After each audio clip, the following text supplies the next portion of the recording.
Hey everyone, just decided to make a video here, something a little bit different. I have posted some stuff on Instagram about the ham radio, so I decided just to make a little video of some of the little stuff that I do when I'm not camping and mostly just in the off season. So today I'm here with Lena. She's in the truck. And we're over here at Steelhead Provincial Park, just outside of Kamloops. And I'm just going to show you just what I do here with the ham radio. So I take part in a program called Parks on the Air. And basically what it is that licensed ham radio operators, we go out to parks that are designated on the Parks on the Air program. And we set up, and the whole goal is to make a minimum of 10 activations. The goal is to make a minimum of 10 contacts. There's different ways of doing it. A lot of people use the little paddles, which is like the Morse code. And I mostly operate on voice and then also digital, which involves a laptop. And what it does, it sends little weak signals, and then people acknowledge it, and so on. So I'm not going to get too much into it because it's probably going to get a little too complicated. But anyways, I'll show you the setup here. So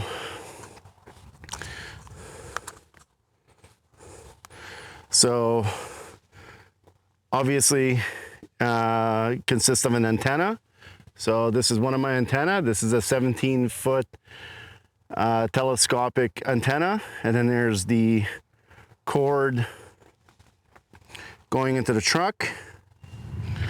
So anyways, I've brought my Starlink with us. So we do have cell reception here, but it's kind of a long story. But anyways, anybody that's been on the fence here in Canada with these Starlinks and they've been put off because of the monthly price, just want to let you know that the Roam 50 gig has launched in Canada.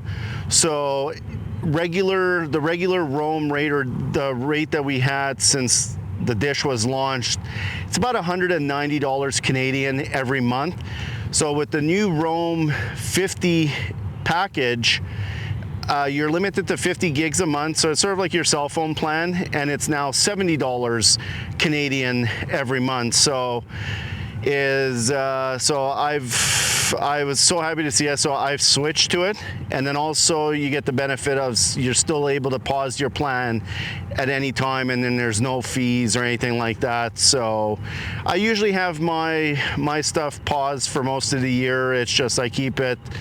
I use the Starlink mostly like in the spring and the summer, like the off-roading months and the camping months. So, but I brought it out today is because when I switched the plan, it caused it to unpause my plan. So they billed me for a partial month.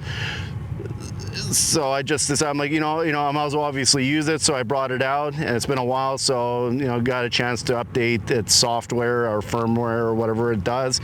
But, and also it just, we've got probably about 2 bars of reception here. So I figured, get a little better, better internet signals, speeds and everything out here. So, but anyways, here we are. So this is Steelhead Provincial Park. This is, I think, one of the few provincial parks in British Columbia that are open all year round. So we're the only ones here. You can kind of see how close we are to the snow line.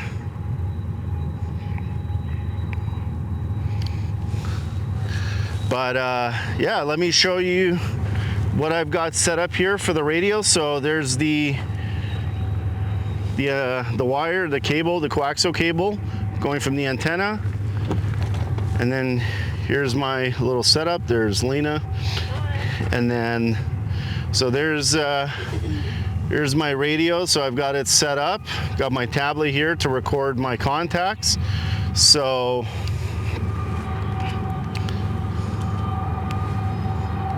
yeah, just let me turn that around. Hey, just I'm gonna hook everything up, and I'll hook up all the audio, so you'll get to see basically what a contact looks like. So it's a way to communicate without any infrastructures. It's a radio, an antenna, and a power source to run the radio is all we need.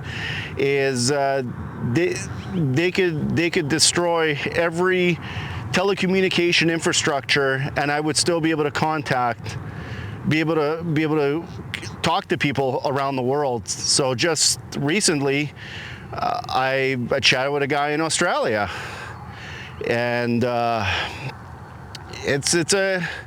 it's pretty neat. So the contacts are very short. So again, if you're a very shy person and you like to keep conversations limited, but this may interest you. Like you should definitely look into it. Go to your most big cities and stuff like that will have a amateur radio club.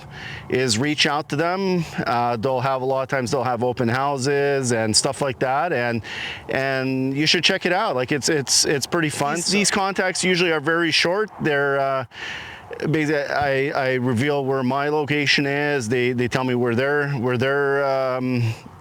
talking from, and then give a signal report how well they're able to receive me, and I also give them a signal report on how well I'm able to hear them, and then we say goodbye, and then we look at making contact with somebody else. So let me get the camera set up and the microphones and everything, and I'll show you what basically what this is all about. I have to stop everyone right there. What I completely forgot is that we're experiencing a solar storm. As a lot of people might know it, it's the Northern Lights, which affects ham radio conditions. Unfortunately for me today, the conditions were extremely poor. I will still show what a contact would look like, but I promise on the next video, when there isn't a solar storm taking place, of what an actual contact looks like and what this entire Parks in the Air program is.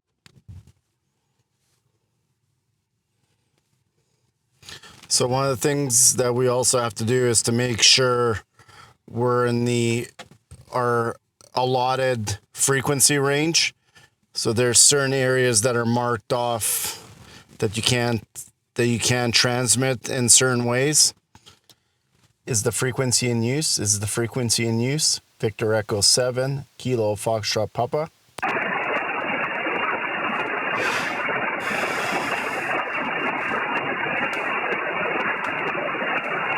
Is the frequency in use? Is the frequency in use? Victor Echo 7, Kilo Foxtrot Papa.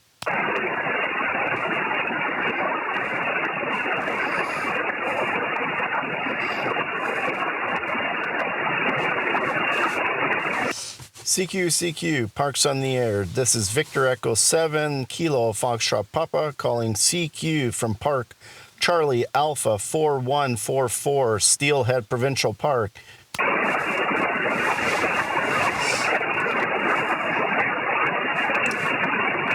CQ, Parks on the Air, Victor Echo 7, Kilo Foxtrot Papa, calling CQ from Park Charlie Alpha 4144, Steelhead Provincial Park.